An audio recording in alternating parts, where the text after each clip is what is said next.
Hi,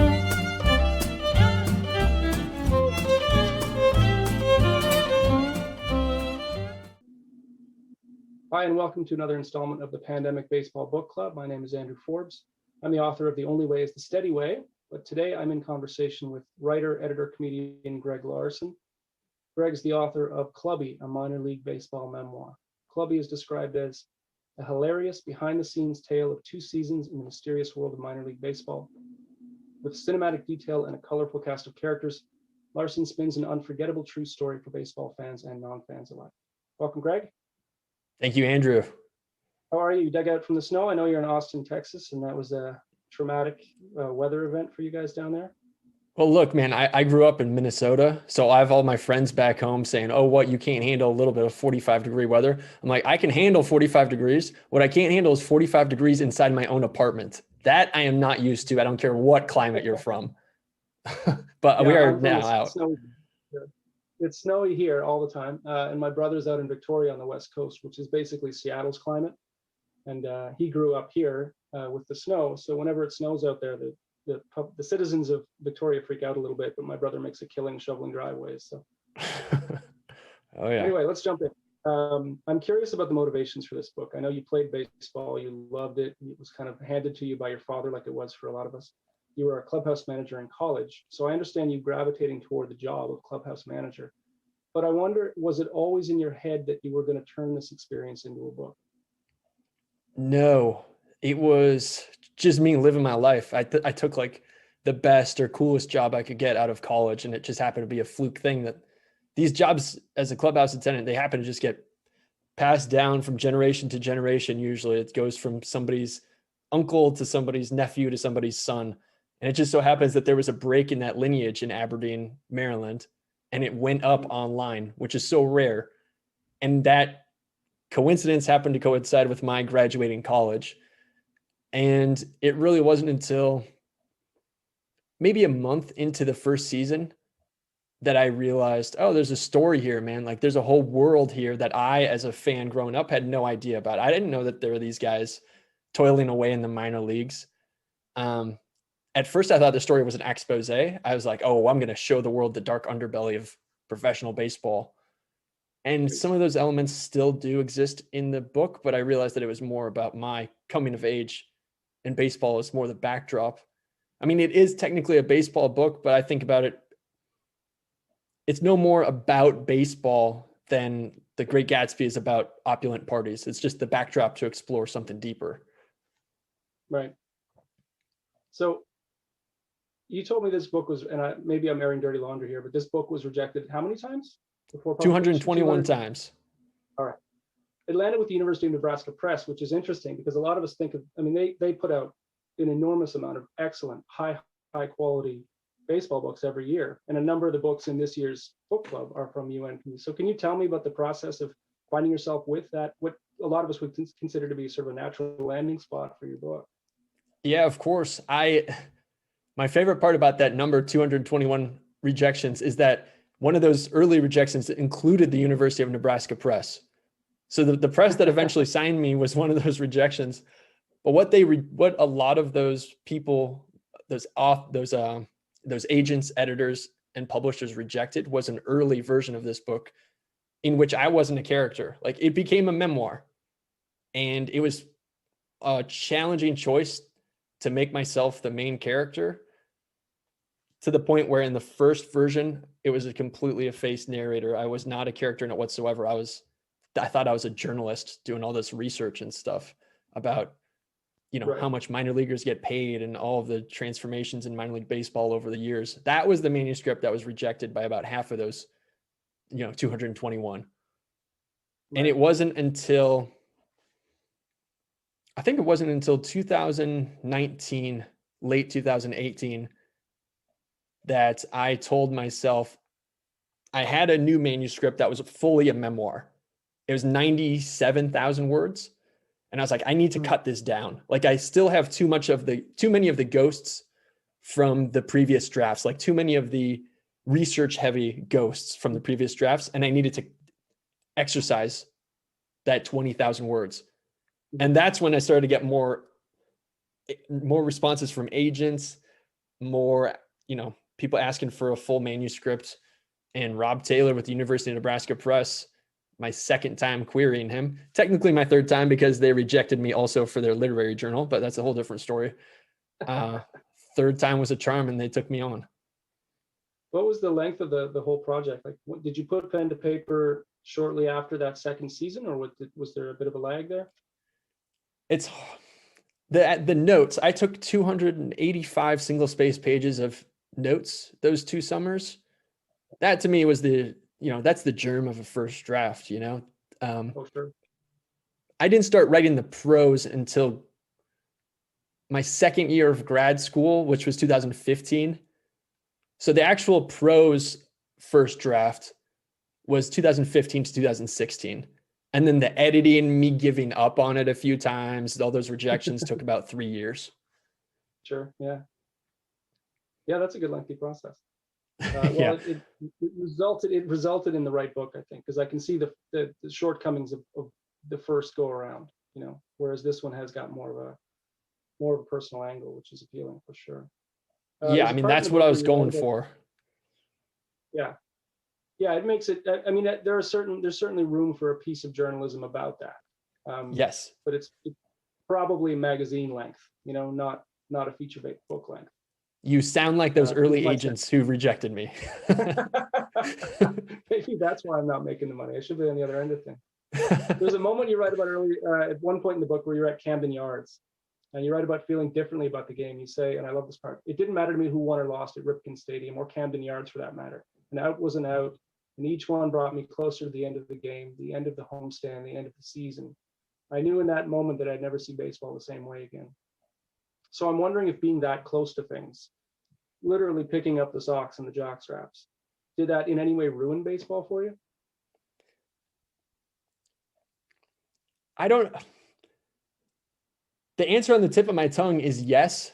I don't watch the game. I don't care about who's doing what in spring training. I don't know who won the last 5 World Series.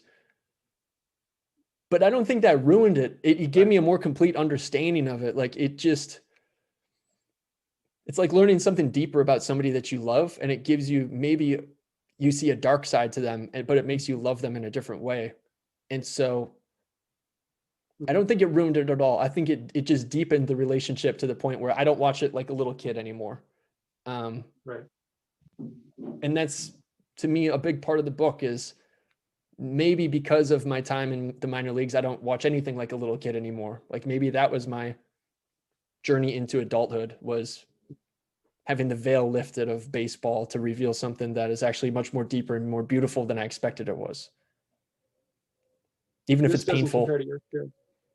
I don't have anything to compare to your experience. I've never been in a clubhouse. But I did have, probably my early 20s. I had a friend who was she was studying radio broadcasting at a local college. And where I grew up, there was a AAA team, which left in the early 2000s. But in the 90s, there was a AAA team there, the Ottawa Lynx. She had somehow finagled a press pass for this game. And it was like Labor Day weekend, last weekend of the season. The team was not going to make the playoffs. And there was this downpour in, I don't know, the third or fourth inning or something. And she had the press pass, and she figured, well, we're just sitting here. I might as well go down to the dugout and see if I can make this, put this to good use. So she disappears, and a few minutes later, she pops her head out of the edge of the dugout, and she says, come here. So, for an hour, we hung out in the dugout with the players, right? And there probably should have been like a media relations person running interference or whatever, but it wasn't the current day. It was the 90s. Right.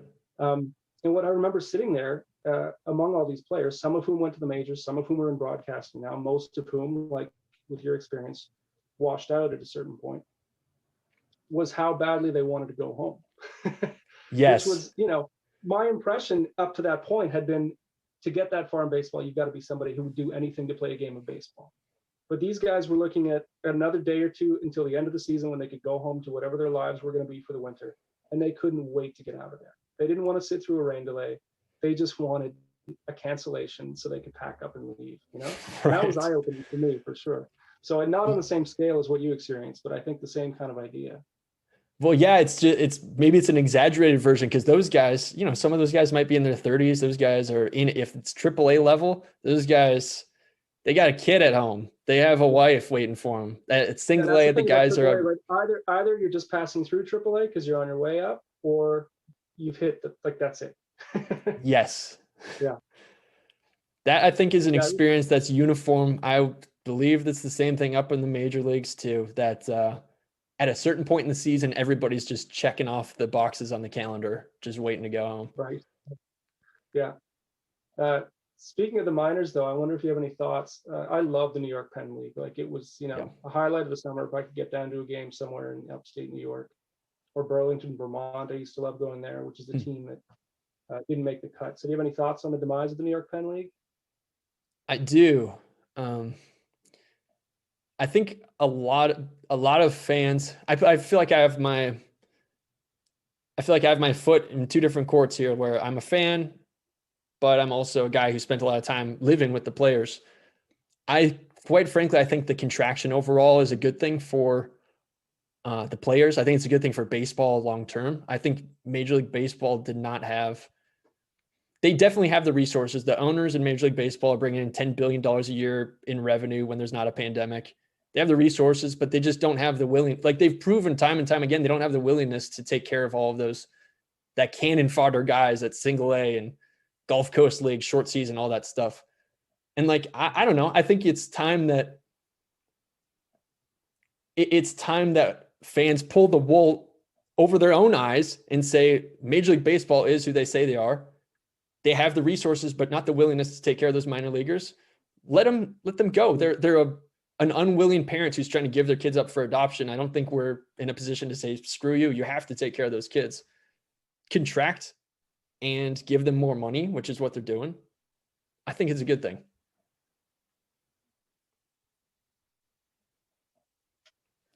Yeah, did we chop up?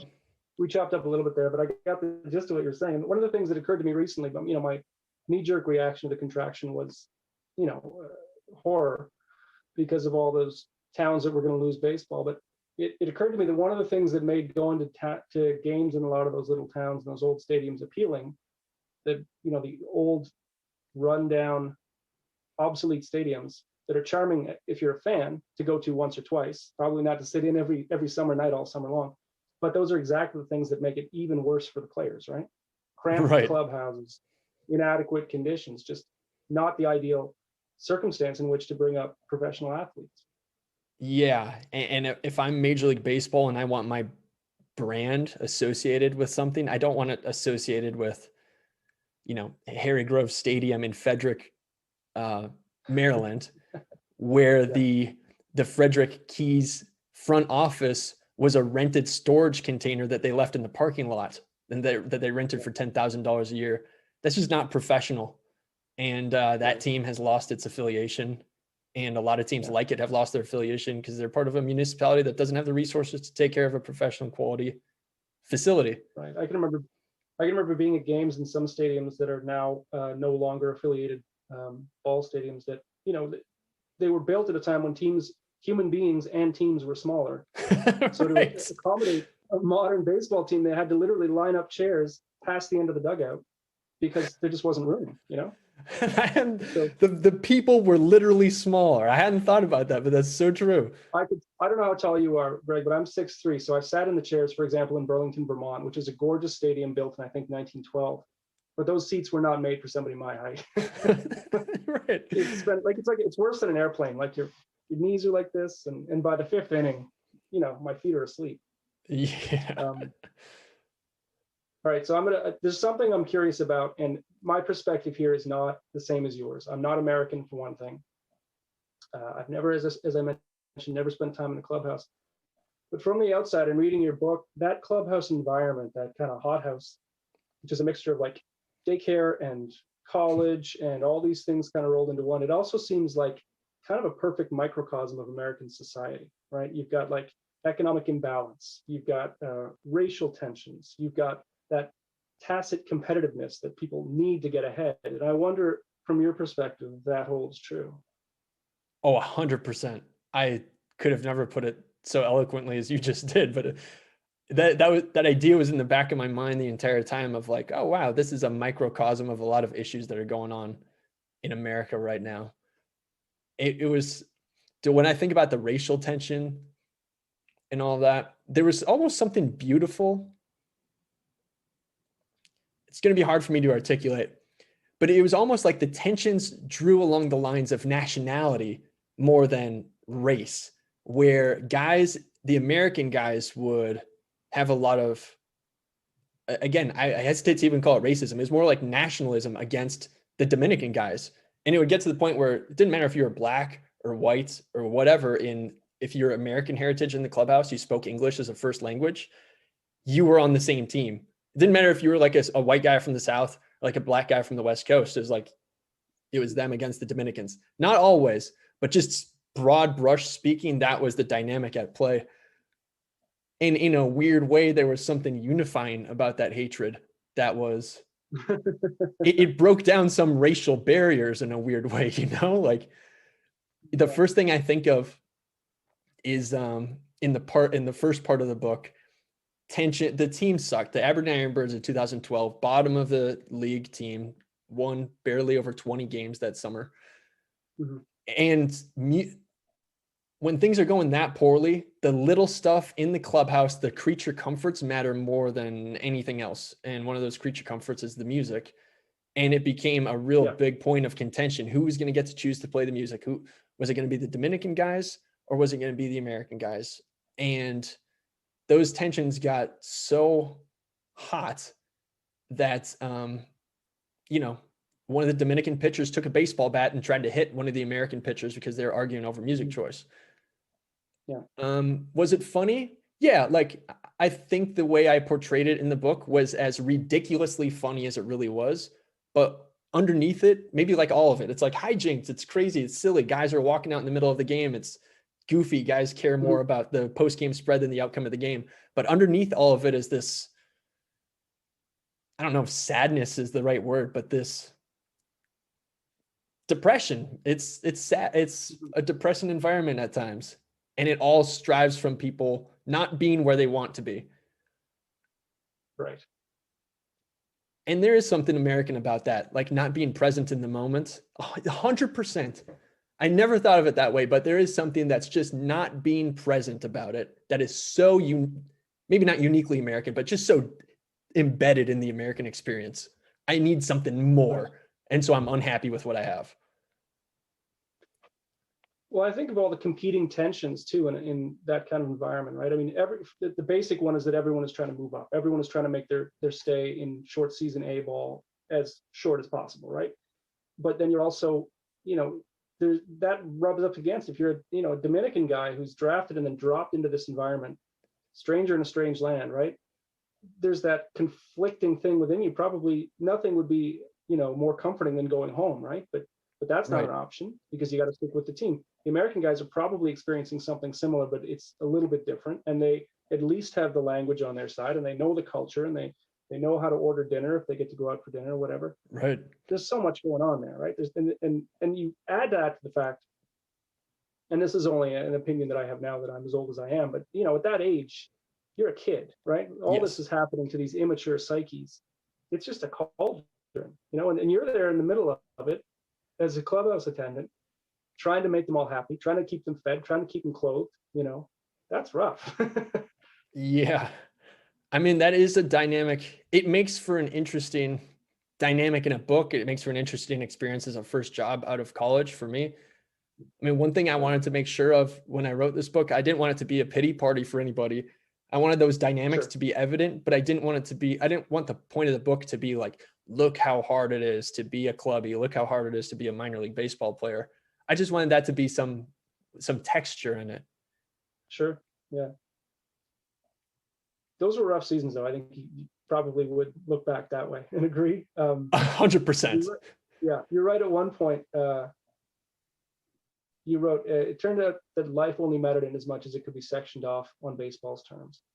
And later you recall the feeling of sitting in the stands at Ripken Stadium at one point, and I'm not even sure you located exactly whether it's 12 or 13, but you say everything was right from there. The sun was setting, the breeze was light, the heat of summer had lifted for the day.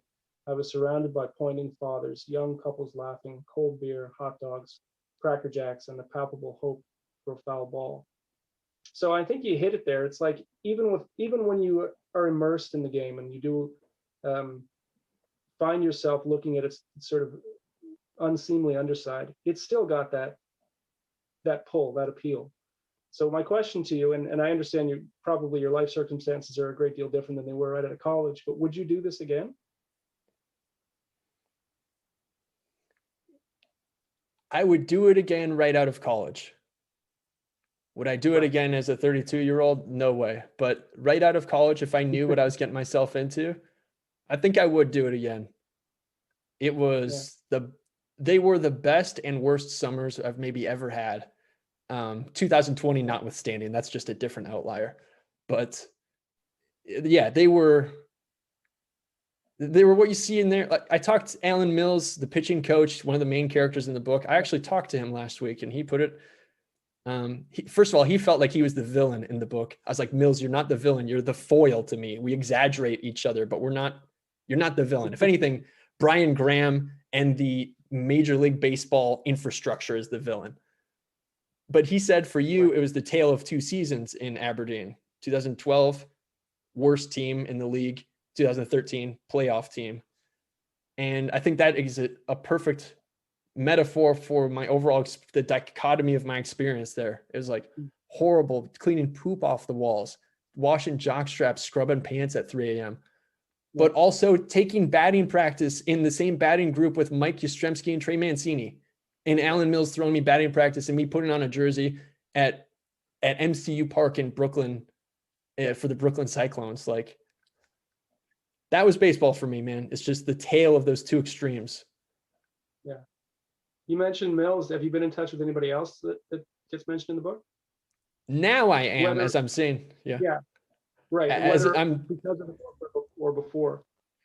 Before the book came out, Sam Kimmel, catcher, my roommate in the first season. He slept on your floor, right? Yeah, he did. Having him, at one point we had upwards of a half dozen people living in my 2-bedroom apartment, players just moving in and out. Kimmel, I'll text him every once in a while. But now as the book is coming out, he was the only one that I really kept in touch with. But now as the book is coming out and I'm starting to say, like, hey, you're going to hear about this probably. Do you want a copy of this book? And, some guys are texting, like Jake Parker, the minor league equipment manager. He texted me. He said, oh, I already know. Just ... very ominously. But the way I see it, because I was worried about my portrayal of people, because, with nonfiction like this, when I write an early draft of it, I have to, like a sociopath, I have to think about people as only a character, as opposed to thinking, oh, how am I going to make the person feel? But then as I edit, I have to start thinking about the people because they're going to see it. And I was like, but at the same time, you don't want that to impede the creative process. Does that, you know what I'm saying, right? Well, yeah, I do. Yeah, for sure.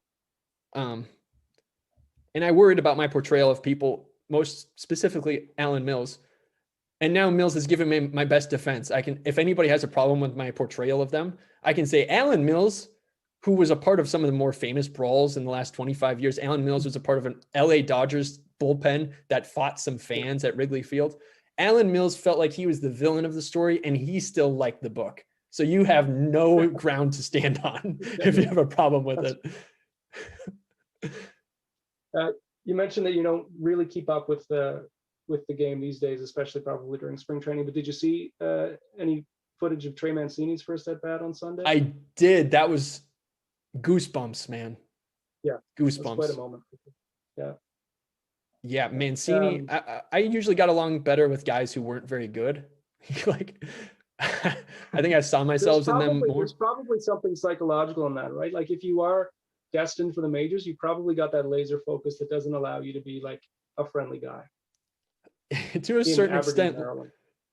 Right. Like, when I think about Trey, Trey was not a guy that I was super close with. I only interacted with him here and there. Like, he wasn't the kind of guy that I would just bullshit with. All I remember about him was that he had like a workman's attitude. He just had his head down, never complained about anything. I don't remember him complaining or asking for anything. I just remember him just going about his business, and that was just it. And Yastrzemski, you took the opportunity to profit a little bit off his name with the broken bats. So, Well, at that point, you're probably profiting off of his grandpa's name, right? yeah, true. You could make the argument that he's profiting off of his grandpa's name at that point, but nepotism in the minor league baseball world is a whole different ballgame. But yeah, so I had a deal. First of all, the Orioles team would provide equipment. They would give us the worst bats. Like these bats, Rawlings, bone rubbed ash bats. They were so brittle they would shatter if it was anything other than the perfect sweet spot. And I would provide these bats to the team. And like the high round draft pick guys, the bonus babies, their agents would give them bat. They'd have bat deals with somebody. So they didn't use my crap. They had nice maple bats. But it was the low round draft pick guys who used the crap bats that I provided them. And I had a deal with the Orioles or with the Ironbirds gift shop where if I brought them broken bats, fans would buy broken bats for God knows what reason. They would buy this garbage for $20 a pop. All I had to do was write the name on athletic tape at the bottom of the handle that said whose bat it was. Right. And so what did I do? If a player wanted a new bat, I made them trade me their broken bat so that I would get it. I would bring it up, and I learned quickly, like some name like Manny Hernandez, Sam Kimmel. Nobody would buy those bats. I'd go up the next week and that bat would still be in there in the barrel. Nobody had purchased it. So I didn't get my $7.50 cut of the $20 sale. But I realized that every time I put a Trey Mancini or Mikey Yastrzemski bat up there, that went like hotcakes. So I just started nobody knew that I was just making stuff up. They'd say, oh my God, yeah, it's number 28. This is Mikey Yastrzemski's. I'm a piece of history. And now looking as a 23-year-old, I was like, hell yeah, man, that's a good scam. Now looking back on it, I cringe thinking about some poor sap has a piece of what they think is history and is nothing more than garbage that didn't belong to the person they thought it did. Well, to be fair, it seems to me like you were only operating an extension of the promise of minor league baseball, right? Which is to sell fans the hope that they'll see something that might one day be historically significant, right? It's true. It is true. And I do think about that. Like, how much does yeah. Go ahead, sir. Well, I think about they're buying a story, right? They're buying their connection to Mike Yastrzemski. It doesn't really change it, actually. You're right. Like, if they think it belonged to Mike Yastrzemski, it's really not that different from if it really did. If that's what they believe. Well, and I think a lot of the appeal of minor league baseball, a lot of the appeal for a lot of people of minor league baseball is the hope, is the connection to, the Orioles in this case, right? That these are Orioles in training, when as you experience and as you write in the book, the number of them that'll actually make it, for every Mancini or Mike Yastrzemski, there's 100 guys who never sniff above AA, right?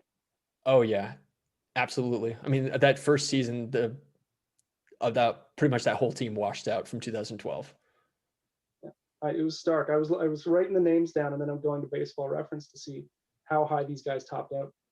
It's the numbers are stark, and that intellectually as a fan, right? You keep up with it, especially like I lived in a minor league town, so I go to a lot of these games, and for every guy you saw that later put on an Expos uniform or later a Phillies uniform, the number of guys that I remember that never got there. So that, but to see the count like that, to write down the names and then go check, it's wow. Yeah, when I go to Baseball Reference and I see the years just extend on, and Baseball Reference is so detailed that you can even see the Indie League statistics. Those are the ones that kill me, because if I feel like the guys at Single A for an affiliated team don't have a shot in Indie League, it's so much more stark, and the facilities are so much worse. The odds, those ones hurt my heart. Like the guys who continue on and just go to an Indie League team, that one hurts. Well, it's like there's a part in the book where you're writing about Alex Schmarzo? Yep. And in 2012, you're saying that he's having doubts about his future in the game, and you're thinking to yourself that it would almost be better for him at this point to give up, because the game's never going to give him as much as he's given it, right? Once again, you put it more succinctly and eloquently than I ever could. Yeah, that's exactly it. Like, he was my best friend on that team, and I think he struggled with a lot of anxiety and depression, and he didn't have any help for that in the clubhouse, and it was completely weighing on him.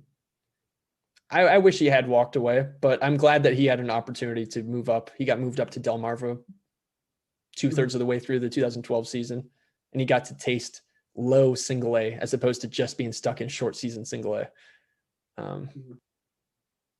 But yeah, I think he might have been better off just walking away at some point.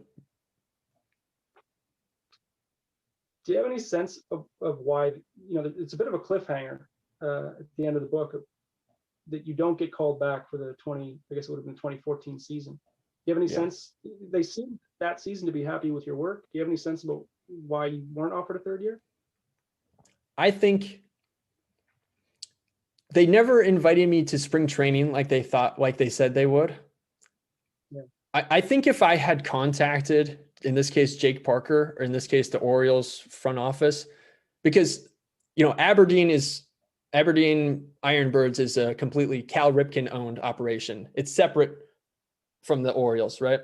But if I had gone to spring training, it would have been an Orioles operation. And I just didn't take the initiative to follow up on their promise of having me come back to spring training.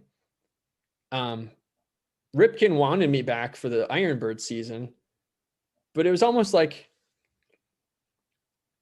that was the one final broken promise that told me that it was time to give up on all this. Like, the same way they string along a player who doesn't have a chance. Right. Maybe there's a part of me that felt like I was strung along one last time, and it was just validation that, like, okay, this is it for me. I'm done.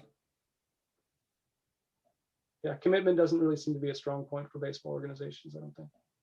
No, not at all. The last question I've got written down here, and I'd love to keep chatting, but I needed to know, and you didn't cover this in the book, was whether or not you still drive that 97 Caddy. I drove it until 2017. And I know, it was a 20-year-old car. And it was odd because after I had finished, it gave up the ghost almost immediately after I had finished the draft of the full prose draft of Clubbie as a memoir, which was it was perfect. The way it died right after that. I wouldn't ask for anything more, but it served its purpose.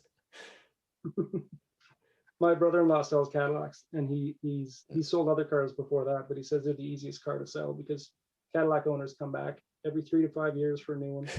All you have to do is hand them the keys. So that car was such a pain in the ass. It was a beautiful car, but it was that V8 North Star engine is just a mess, dude. It leaks oil like crazy, heater core breaks, all that nonsense. I love that car. It did so much for me, but I am never buying a Cadillac again, ever.